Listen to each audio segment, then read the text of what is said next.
This is the Morning Drive Podcast from Double T 97.3, getting you ready for today's sports day. 3 of the first 4 games have been at home, so at some point in time you're going to have to venture outside the 806, so that'll start this week. While having a little fun along the way. Always good if you can blame it on somebody else, right? Yeah, sure. Especially some media guy. Sure. Right, some media guy. Catch the show live weekday mornings from 6 to 9 on Lubbock Sports Station, Double T 97.3. So I'm watching the World Series game last night, and those Philly throwbacks just brought me sadness from 1980. They said they last wore them in 1983, but these are unis they wore in the 1980 World Series as well, in which they won. They pretty sweet looking. Oh, I know, but it gave me sadness. But you're right, they're pretty sweet looking. Didn't necessarily help out. Didn't help them out a whole lot though, because they lost the ball game 3-2. I don't know if they're going to mothball them or anything like that, because I think but hadn't worn them in almost 40 years. So you're saying that a uniform doesn't guarantee a win in a game, Chuck? Well, it's a contributing factor. How about that?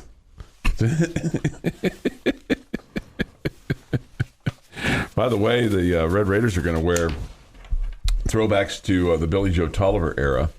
And Coach McGuire talked about how he had been in conversation with Billy Joe, and he said in his day he was 4-0 during his time at Texas Tech against TCU. Okay? Good. We could use some of that. Yeah, we could use some of that. So you'll have some Billy Joe kind of throwbacks. They'll have a black helmet, white jersey, and red pants tomorrow. That'll be the combination. And also they're battling for the saddle. Coach McGuire is convinced that there's a conspiracy with regard to the previous saddle, because they've got a relatively new saddle. This is not brand new, but he thinks that the old saddle was stolen by Texas Tech quarterback Rodney Allison his senior year when they won. He thinks it's in Rodney's garage. Oh, well, okay. It seems if it is, I don't have a problem with it. Yeah, he seems like someone who deserves it. Yeah. So, but they're going to try to bring it back, and then maybe hopefully there'll be a little cactus kind of thing added to the saddle. Coach McGuire did say he was going to wear a cactus shirt today on the plane. Okay, but they hadn't really talked a whole lot about the cactus thing. They're focused on other stuff. That's good. So he'll leave that to other folks. So with regard to the black, white, red, this is not good when you look at the uniform watch. Black helmets, white jerseys, red pants. In this particular combination, since they've been doing the uniform watch, 0-4. But as Billy Joe pointed out, he was 4-0 during his time. Why even get on the plane? Why even get on the plane? Well, you want to get you want to have your shot. Save the money, put it into our cross country program. Okay. Why even get on the plane? Okay. Well, they're gonna give it a go. They're gonna tempt fate, Jamie. They're gonna tempt fate with the uniforms. Here's a couple of thoughts, and because there's been a limited amount of discussion, but quite a bit of discussion about it. So on the number of times that you've gone for it on fourth down so far this year, this is a stat that Texas Tech has thrown out, and I think it's an interesting one. You have scored 86 points when being successful on fourth down so far this season. Okay? Okay. Texas Tech so far this year is 22. Let me get this exactly right here for you. They're 22 of 36 on fourth down. Okay? So in the times that you've been successful, those that have culminated in scores, you've got 86 points. The defense. What about the times that wouldn't you have to subtract off? Well, a lot of times you're going for it inside the 5 or whatever, and you score touchdowns, you would have had a field goal anyway. So you probably could subtract 3 from all of those. Sure. You got 4 more than you would have if you had kicked it. Sure. But, I don't know what the net gain. Yeah, that's a fair that's a fair thought. What if you go for it twice for fourth down on the same drive? Do you count those points twice? No, just once? No, just once. But I think more impressively, the defense has only given up 20 points on the failures. And I think that's the more impressive stat than the 86, that's a pretty impressive number because you've gambled and won, right? 22 out of 36. But when you have failed and you've put your defense in a bad spot, they've only given up 20 points. Yeah, defense has done well in that area. The other thing that was, I thought, pretty interesting was on the 15 interceptions that you have had this year so far, you've given up 34 points. 21 of those 34 have been pick sixes. So 13 points off of the remaining interceptions. We've thrown 15 picks this year. Gosh, that seems like a lot. Well, we didn't have 15 before the last game. Gosh. It looked a lot better before the last game. So we're averaging about 2 a game. 242 of 391 for 2,704 yards and 15 interceptions. So really, part of what's hurting you, obviously, is when you turn the ball over, you're limiting your offensive possessions. Okay, that's elementary, right? Yes, sir. But I guess the point is that your defense has really responded, and Coach McGuire talked about how he was really proud of how the defense has responded to bad things. Yeah, no, I would definitely agree with that. Yeah. One of the things that they would like to do from an offensive standpoint is to, in essence, help slow the game down a little bit for his offense, especially to put the guys in a good spot.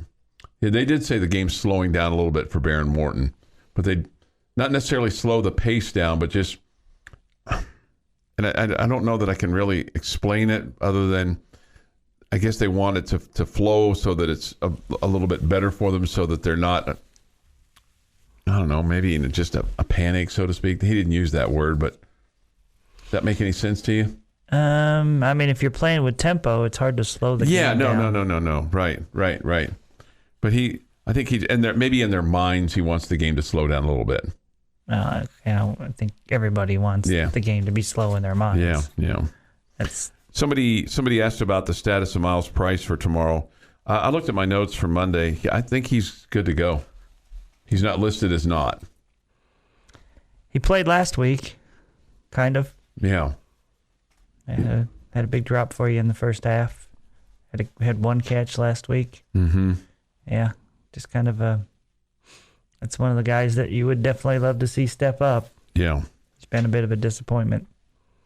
He's just a talented guy who just a couple different injuries have really derailed him this year. And you could probably say the struggles with the quarterback have something to do with it too. But it's a guy I expected to be your go-to, maybe your star on offense, and that definitely has not been the case. No, the guys that he listed as questionable or out included Dimitri Moore and Monroe Mills. There was no mention of the and Dimitri Moore was. I really like Moore. Yeah, it was he said on Monday he should be back, but it was an ankle was his challenge. Remember, he went off in the second half, kind of tweaked his ankle. So should be back. And then Monroe Mills, I don't know what his status is. That was not discussed last night. So that's kind of a thing there for you too. 6:40 this morning on Lubbock Sports Station, Double T 97.3 and Double T 97.3.com with Jamie Lent, Jeff McGuire, Chuck Heinz, you as well. Look forward to hearing from you on the Yates Flooring Center chat line. Go to double-T97.3.com for that, or the mobile app. He did also say, and we'll get into this a little bit more in terms of coming back, that Tony Bradford had another year of eligibility. So he's trying to encourage him to come back, especially if his draft stock isn't kind of what he wants it to be. He's got another year. He's going to get his master's in the spring, but could come back and play next year for the Red Raiders. That's a quality dude. No doubt. Quality football player, too. No doubt. You're listening to the Morning Drive podcast from Lubbock Sports Station, Double T 97.3, recapping the night that was in the world of sports. A little bit later on tonight, we'll have the Astros and the Diamondbacks. That'll be at 8. And then the Rangers playing at Seattle tonight. And also bringing some humor to your day. Was it pretty big? Yeah, I mean, Was it impressive? Yeah. Was it fascinating? I thought it was fascinating. It kind of smelled, but I mean. Hear the show live weekday mornings at 6 on Double T 97.3 or on the Double T 97.3 mobile app. Time for this day in sports history. Today is November the 4th, 2022.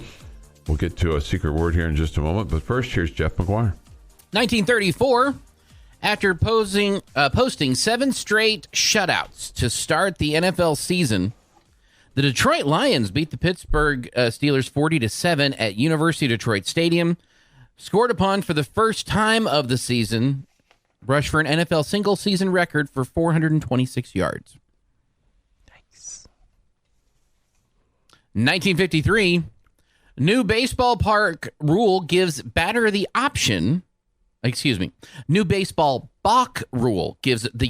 option of accepting the outcome of a pitch or the balk.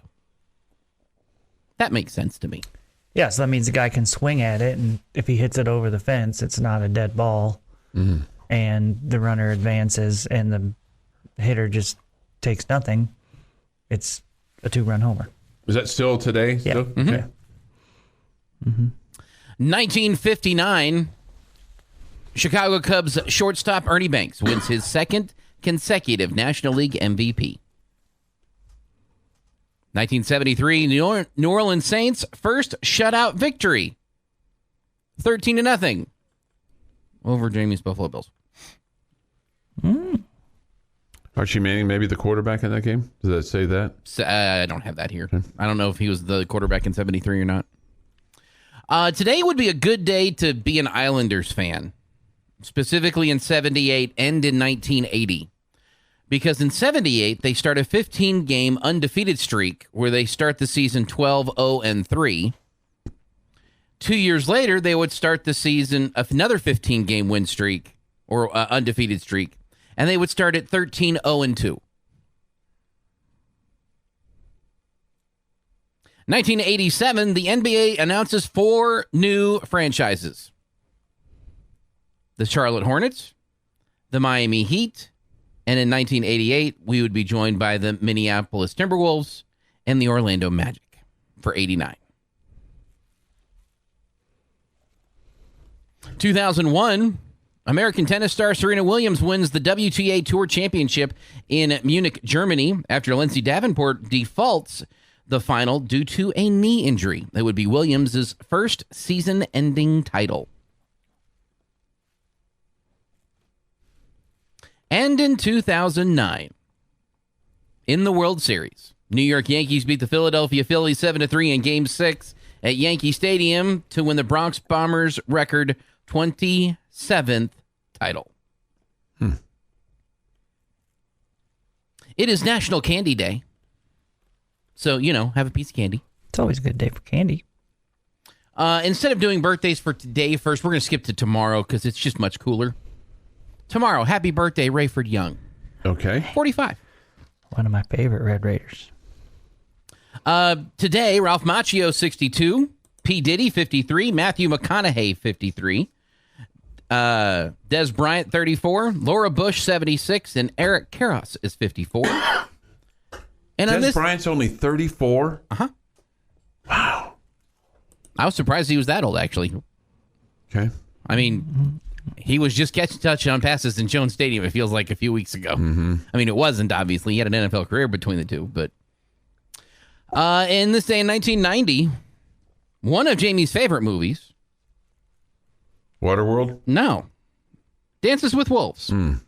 Debuts in Los Angeles. The film, which opened across the United States, was a surprise box office success and earned 12 Academy Award nominations, including Best Actor for Kevin Costner. Dances with Wolves took home 7 Oscars, including Best Picture and Best Director. And that is this day in sports history. All right, it's time for our secret word of the day. It's brought to you by the Home Zone, where they make your house a home. Your chance to win $10,000. You started the process of notifying the qualifiers? I have. Okay, good. So The ones so far. The ones so far. So your chance still to get qualified to win. All you have to do is go to WT973.com and enter this in. I'll give you a clue. Prior to Jeff telling us what the New Orleans Saints did on this day in 1973, you would not have given a hoot that Archie Manning went 16 of 33 for 188 yards, threw a touchdown, and rushed 4 times for 23 yards. But if you enter in Owls and win $10,000 as a result of that, you will. Owls is our secret word of the day. Owls, O-W-L-S. Very simple. Owls. So go to Chuck working on his yoga there. Double T97.3. What, stretching? A little bit of a stretch there. Well, did you at least appreciate the stretch a little bit? I mean, I appreciated the yoga. That was even beyond stretching. Okay. Owls is the secret word of the day coming up on November the 18th, which is, 2 weeks from today? Somebody's going to win $10,000. So be looking for details on all of that. But thanks to the Home Zone and Double T97.3 for providing all of the cashola to bring this to you. All right, 6:51 this morning here on the Morning Drive. Take your thoughts and comments on the Yates Flooring Center chat line. Go to WT973.com for that, or the mobile app. Somebody says this. I think they said the Phillies wore those uniforms on every Thursday for home games all season long. I missed that part of it. Okay, so... Hey, it was the first home game for the Phillies on a Thursday that Chuck watched this season. So it's the first time it happened. I got you back, Chuck. It sure felt like it there, didn't it? Did it sure feel like that Jeff had my back there? It did. Okay. Going back to Red Raider football with Joey McGuire. He talked a little bit, was asked about the J.J. Sparkman ball, the simultaneous catch in the end zone. He said that he talks to the officials every Monday. Part of it is just trying to learn about their, processes and vocabulary and things like that. But he said that what he was told is the defensive guy for Baylor had his foot down before Sparkman, and that eliminates the simultaneous ball. The simultaneous ball goes to the offense. But because the Baylor guy had his foot down first, that eliminated that, and that Baylor had more of the ball, than J.J. Sparkman.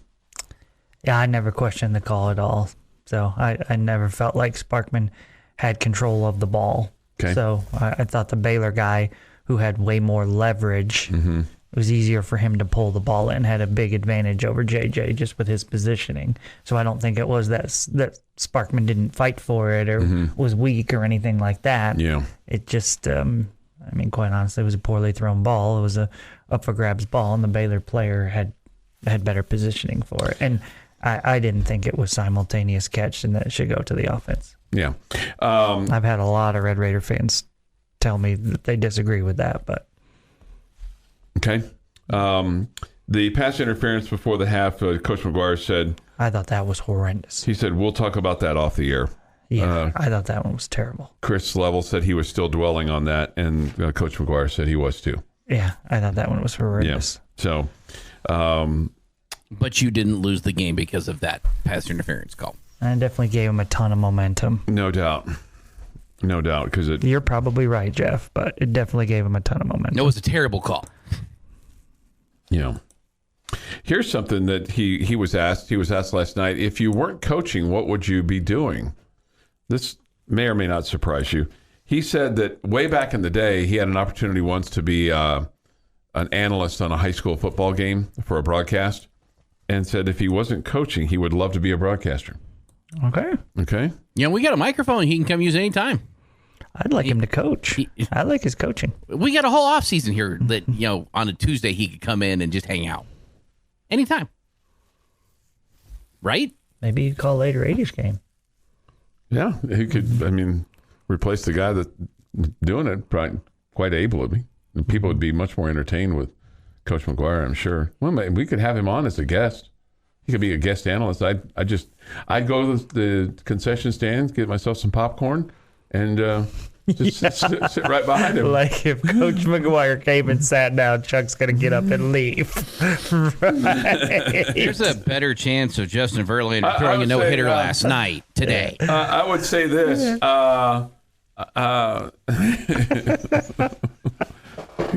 Could he make us better? Could he give us a chance to win? All those kinds of things? Yeah, probably give us more of a chance to win. All right, it's just before 7 this morning on the Morning Drive. More Tech football. We'll kind of dissect the game a little bit for you if you haven't already. If you have a score prediction you want to share with us, hit us up on the Yates Flooring Center chat line. Your morning blend of sports. K-State is coming off a big win over Oklahoma. Of course, the Red Raiders off their 37-34 overtime win over number 22 Texas. And humor. Sure to tell them that. You suggested that. And, of course, that got a big laugh. This is the Morning Drive Podcast from Double T 97.3. Catch the show live weekdays from 6 to 9 on Double T 97.3 FM or on the Double T 97.3 mobile app. Fabulous Friday. And if you've got big weekend doings that you want to share, if you're headed to Fort Worthless to see Texas Tech and TCU tomorrow, and you got tailgating plans that you want to share, I mean, it's an early start, so maybe Brick Pie would be on the grill tomorrow morning. They're outside Amon Carter.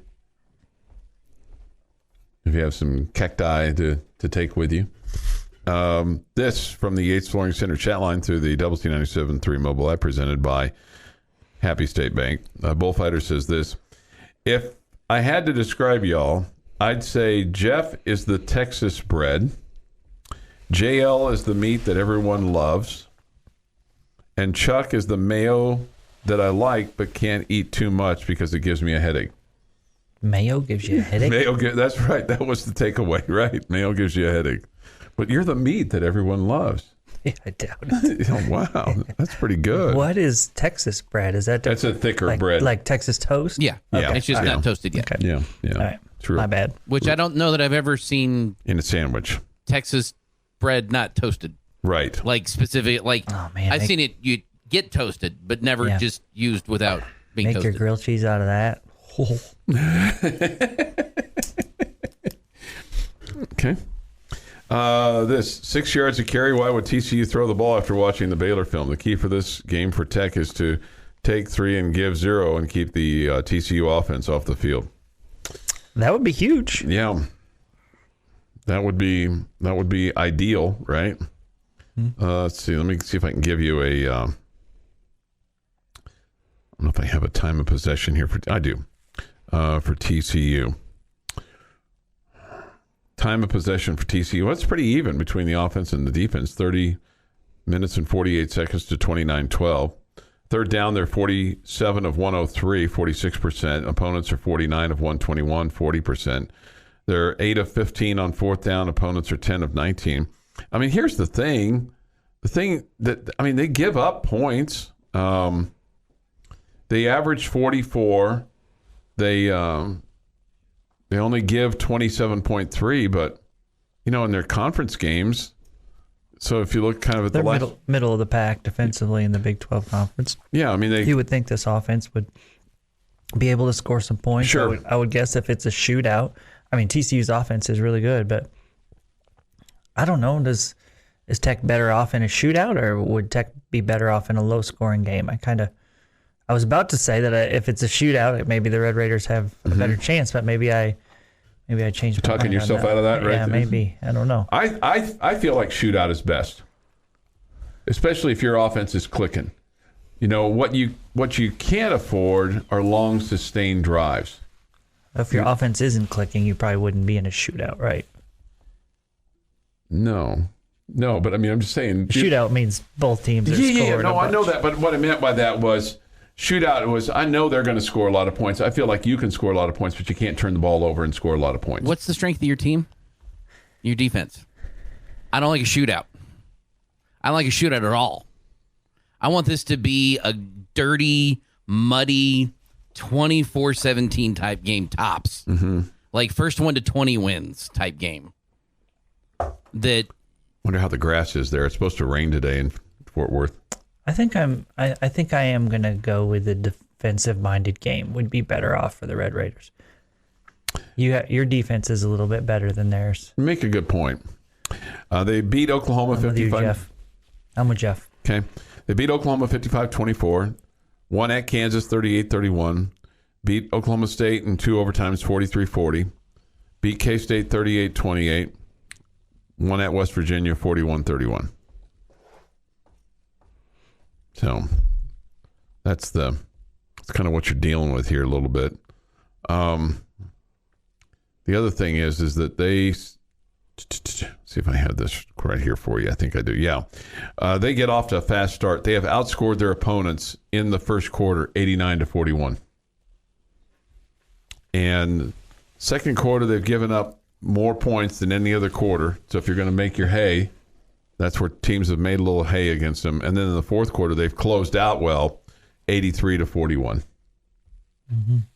And then that's where, they've had a lot of games that were close, that were in doubt in the fourth quarter, and they've been able to make plays. And I don't know if that's them being more fresh, have more depth, or if they've just made plays.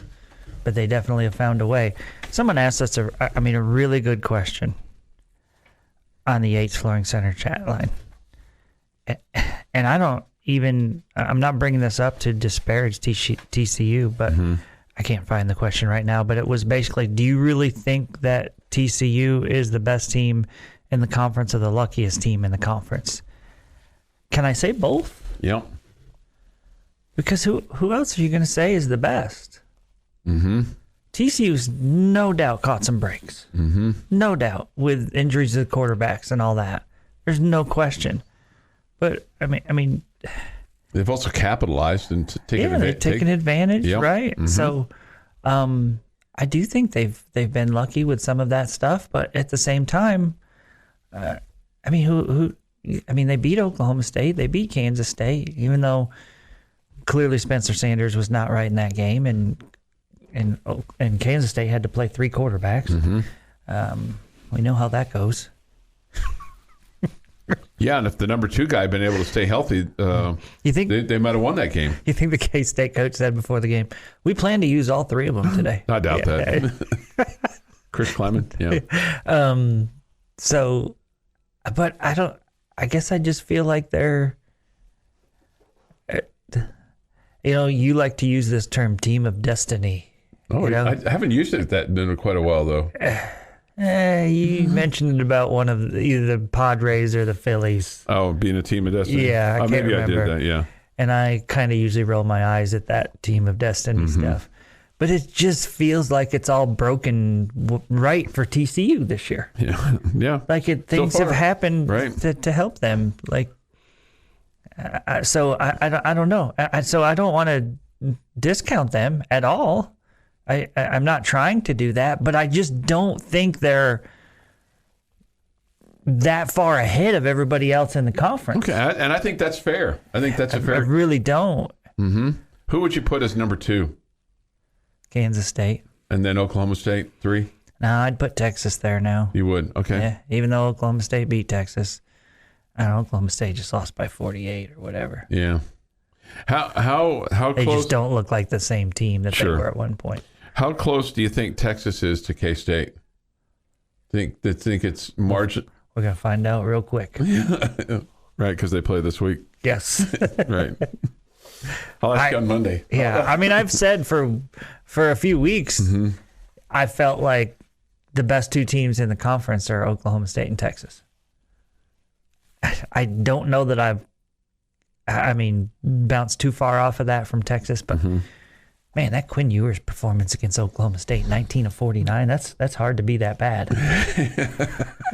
11 of 34 rivals it though. Yeah. Just a couple things here on TCU. Red zone scoring, 29 successful times out of 33 attempts. They're 24 of 33 on touchdowns. So you're like, okay, well, how are the Red Raiders? Well, the Red Raiders are equally good in the red zone, 29 of 33, 88% rather. And they're 23 of 33. So they have scored 1 less touchdown than TCU in the red zone. Okay. I'm going to say The coaches would probably like to be more in the mid 80s. I'm just guessing here. 73% doesn't seem impressive to me. 24 of 33. Okay. I'm not sure what the number is. Yeah, I guarantee you there's a number. Yeah. I just don't know. I don't know what it is. Can I take a 30? Absolutely. So what's your take? I mean, is TCU the best team in the conference? Yes, and they're the luckiest. I agree with you. I mean, like you said, who are you going to pick over them? At this point, I mean, you can't pick the team that just lost by 48, right? Nope. I mean, I don't know. I still feel like if K-State hadn't lost Will Howard, you can even get past Martinez, because I think Howard's a better quarterback. If they hadn't lost Howard, I mean, remember, K-State was up 28-10, right? Yes. 7-10, 28-10. Mm-hmm. I guess K-State would be the one, but they just beat them. So it's not, it's just. But if they played 10 times with a healthy Will Howard, I feel like K-State's winning 7 of those. Well, and they can play again. Well, they're probably gonna. And we'll just have a purple love fest in the Big 12 championship game that I will watch 0 plays of. by the way, Adrian Martinez is available, has been a full participant, but so far, Chris Kleiman, the K-State coach, is mum on who will be the quarterback starter. What was even wrong with Martinez? I think he had a lower leg injury. Okay. I think. Kleiman told Big 12 Radio, the team will find out on Saturday who starts at quarterback. We are prepared for both. We have to. That's what Coach Sarkisian said. Your morning dose of coffee and sports. This is the Morning Drive Podcast from Double T 97.3. Catch the show live weekdays from 6 to 9 on Double T 97.3 FM or on the Double T 97.3 mobile app. Jamie's question of the day on Double T 97.3 is presented by Bizarre Solutions. Call them today for a free cybersecurity audit. All right, what you got, Kimasabi? All right. This is the boring one. Okay, this is the boring one that I like to go to on Fridays. But I'm gonna let you pick just one thing. Okay, I'll try to do that. This has to happen. What is this? If Texas Tech is gonna win on Saturday, and you could, if you want to, just say they have to score more points than TCU, then knock yourself out. I'm not going to do that to you. I'm not going to be that guy. This has to happen.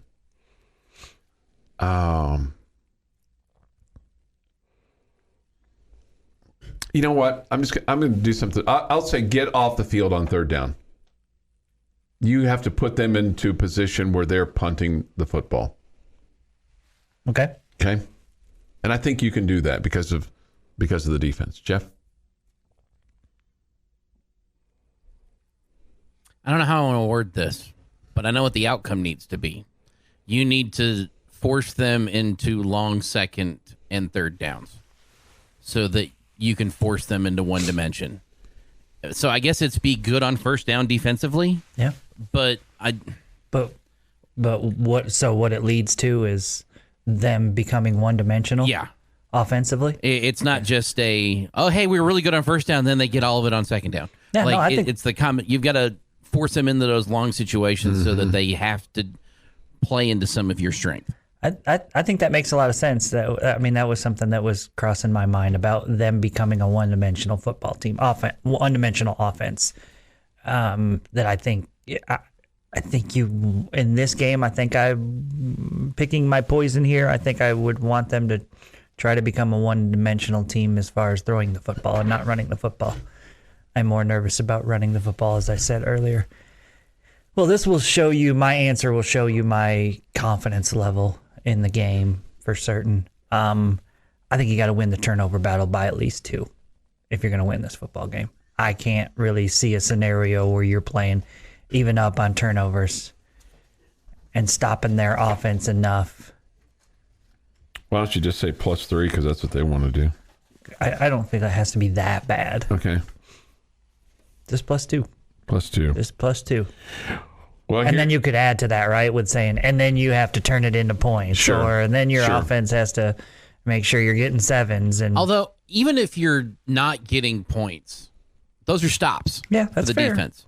That's fair, but And you imagine it's to stop in a good spot for you. Like, not many turnovers happen on your 1 yard line. They do happen from time to time, but that's not like where they normally happen. Sure. They're normally in the middle of the field somewhere that you can really, I don't want to say take advantage of, but prevent them from doing anything with that possession. yeah. It's what killed Tech last week. So, I mean, again, as I said, that clearly shows that my confidence level is not super high in the game to feel like you can't just go even up in the turnover battle and win the game. Here's some comments from the Yates Flooring Center chat line. O-line has to work and protect, okay? Pressure Duggan and control his rushing ability. Yeah, that's the hard part. Those two things are difficult to get together, right? To pressure him, but at the same time control his rushing ability, because how many times have we seen it with sometimes our quarterbacks, other quarterbacks? You pressure them too much, and then they take off, and it's a big play running the football. So Do a little dance, and then boom, down the field. So you have to, I don't know what the right term is here, Coach McGuire or whatever, you have to create this pocket that they can't get out of and where they feel pressured, but at the same time they can't just cut through it and be off to the races. Let me give you a little defensive coordinator speak here. Okay. You have to be gap sound. Yeah. Gap discipline is a good term, probably. Yeah. With regard to the turnover department, here's your numbers going into the ball game. Thanks to the 5 interceptions last week, you're -7 in turnovers this year. That's 10th in the Big 12, 119th in the NCAAs. Okay, TCU is +6. That's 2nd in the Big 12 and 20th in the FBS. So, Like one of these teams is undefeated and the other team is trying to get bowl eligibility. yeah, it speaks to kind of exactly what you're talking about there. This, Jamie, to add to yours, you can't be turning it over on downs over and over either. Yeah, I would agree with that. However, I mean, this feels like a game to me where TCU is going to be able to score, and so you can't just say, all right, we're going to punt, because you got to keep up. You got to keep up. So to me, it feels like a game where you need to be going for it on some 4th downs if you're in those situations. Well, you're gonna. No, I'm well aware. You're gonna. You know, you're gonna. When it comes to that, 7:36 this morning here on the morning drive. Your thoughts, your comments on the Yates Flooring Center chat line. This, I think you can be even up on turnovers. They just can't be momentum-killing turnovers on your part, i.e. turnovers in the red zone or turnovers that leads to points to get them back into the game if you have a lead. Well, the offense has given up more points on turnovers than the defense. We talked about this earlier. Coach McGuire pointing out, last night that on the 34 points that you've given up on turnovers so far this year, 21 of them have been pick sixes.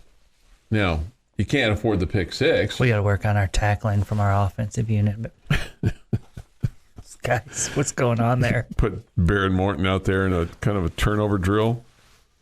Is that what you're saying? Well, I'd say it's the wide receivers. They've got the first chance to make the tackle because they're the closest. What are these old linemen doing? I got to get off their blocks and go get to that guy. Okay. Yeah, we'll get. Hey, you started this train. We're just riding with you on it, okay? This, stick to your number one quarterback. Tech, in all caps, needs to win this game. And then he finishes it with "Go Horns." What the hell's that mean? I'm less inclined to win this game now. He also spells horns without a capital H. Right. #Wreck 'em. I don't know what that means. I don't know. I'm confused. I think is this a Texas fan that wants TCU to lose because he hates TCU, or maybe it's a Texas fan that wants the UT to get into the Big 12 championship game, so they I think it's a losses Texas fan needing TCU to lose so that Texas can get in the Big 12 championship game. But man, you got to spell your own team with a capital. Right. Unless you're dissing them. Well, but it's sometimes you're all thumbs on your phone. You're trying to get that text in. And autocorrect could have got him. Like autocorrect could have lowercase it because you don't need to capitalize horns. Yeah.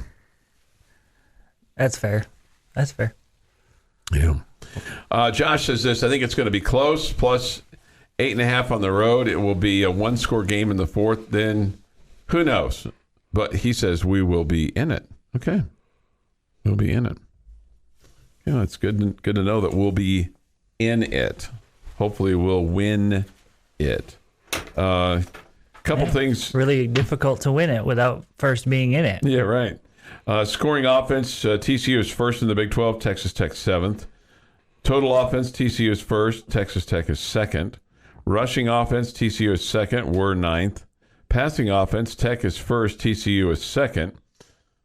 And then you look at the defense. Total defense, Tech is fourth, TCU is sixth. How about that? But against the rush, Tech is seventh.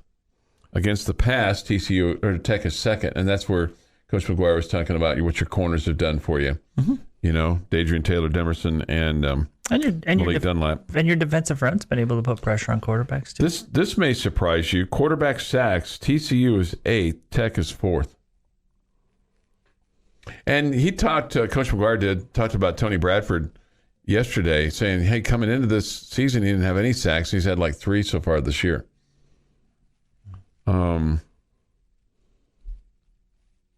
So those are, some interesting numbers there for you when you look at this. Time of possession, Tech is 6th, TCU is 5th. So it's not like a K-State offense that's going to eat the clock up. Right. Which is, I think, always good, because I think that becomes a problem when somebody goes on these 18-play drives and takes 10 minutes off the clock. It makes it so doggone difficult to kind of get back into the game. 7:40, boom, boom, boom, is next this morning on Lubbock Sports Station. Double T 97.3. We are flying through it today. If you have a score prediction that you want to get registered, hit us up on the Yates Flooring Center chat line or the Benchmark hotline.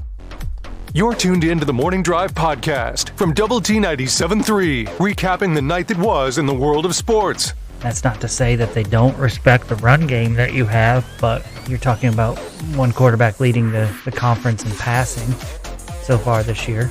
And remember, he didn't start the first game. All right. He still played a lot, though. And also bringing some humor to your day. I just don't want to disappoint you. As much as I disappoint you, I don't want to disappoint you in some things that you expect from me. Hear the show live weekday mornings at 6 on Double T 97.3 or on the Double T 97.3 mobile app. Thank you for being with us. We'll make predictions and talk about the other Big 12 games at 8:30. Show versus show. Morning Drive continues to dominate over the end of the bench. The bottom line and Tech Talk. Bottom line and Tech Talk are both in single digits. Morning Drive's got a powerful 5-point lead over the end of the bench. 6 on the bottom line and 7 on Tech Talk. We're just killing it. Killing it. Let's be honest. That's not how we thought this was going to go, right? Probably not. No. Probably not. But, in fact, the way it has gone is about the opposite the way I thought it would have gone. Okay.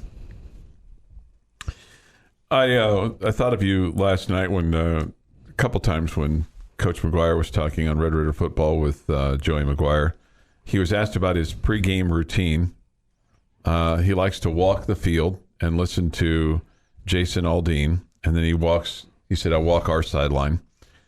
He also said that he has a lucky coin that he has kept with him since 2003. Okay? He has it in his right pocket. That's cool. Okay. And he's added another coin. He said it came from a Texas Tech veteran. So I'm not sure what all it was, but he has just added that to his coin. So thought that was kind of interesting. He was asked about his favorite nickname on the team, and he listed off J-Bug, Rabbit, Muddy. J-Bug? Yeah, the Menace. Who's J-Bug? And Dennis Wilburn is the Menace. J-Bug. We probably could look at the roster and figure it out. He's one of the defensive guys. Somebody with a J first name. And I think it's one of the guys' names I can't pronounce. Oh, okay. That's right. Hang on a second here. Anyway, so and he was kind of a fan of the nickname. Coach McGuire's.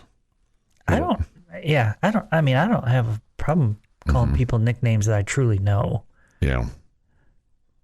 Or if that's like their, like Pop Isaacs. Yeah, right. I mean, we didn't even know he had another name. Jalen Hutchins is J-Boog. J-Boog. Yeah. But I just have, Thank you. I don't know, it's a little uncomfortable for me to act like I'm buddy and calling nicknames to people I've never met in my life. Okay. Yeah. But again, if that's the name that they, I mean, again, Pop Isaacs. What's his name, Richard? Yeah, Richard. Yeah. Richard? Yeah. Yeah. You're not going to go up to him and say. Yeah. Yeah. He calls Tony Bradford the mayor. The mayor. The mayor. No, I probably would call him Tony. Oh, he's pretty big. I'd call him Mr. Bradford, sir. Well, he's going to be like a mayor or something. That's what he's, he wants to be a policeman, but he's. Yeah, I don't know. That's just, and to each their own on the whole nickname thing. Sure. You know, I and I mean, I think if you're a coach, you're super tight with those guys, and that's 100% acceptable. Mm-hmm. Yeah. He said this about Tony Bradford, that he said he has come the furthest since the spring in doing what they want them to do. I think just in terms of using his hands and his technique and things like that on defense. I think he's a pretty underrated player. Yeah. He one of the things that he was really frustrated about with the Baylor loss was, their performance, and we talked about how felt like it, was a big moment, and they, a sold out crowd and blackout and night game and playing Baylor and all those kinds of things. And then he said this, with regard to Patrick Mahomes, he said he is real. He said you can tell that he loves this university. He said he shook everyone's hand. He said, Coach McGuire said, I wanted him to go home with a win and feeling good about things. And he was really disappointed that they couldn't do that. But described him as genuine and real. And I think all those kinds of things. I think that's quite a compliment. Mm-hmm. That's, I mean, and I think that's how the encounters you hear with Patrick Mahomes, that's what many people would say. Yeah. Which makes you 100% believe it to be pretty much who he really is. Mm-hmm. Somebody had asked, and somebody's answered this on the Yates Learning Center chat line, but he was asked about who's going to be the starting quarterback, and he was asked by the audience last night, and he said that Baron Morton will be the starting quarterback. The one thing that we didn't know, and this sometimes you get these on this particular show, he's a little more glib than just when he's sitting in front of the media, because part of it is to entertain the audience and the listening audience. Not that this is entertaining, but he said that Barron will start. He said he's getting healthier and healthier, but then added that his ankle was banged up again last week. And it's kind of one of those deals. Once you have an ankle injury, and I think you've had one before, until you really get a chance to rest it, it's going to be there with you, depending on how severely it's sprained or what the the injury is. It's just kind of one of those things that just takes time to heal, and in a week or two, it's not going to be the case.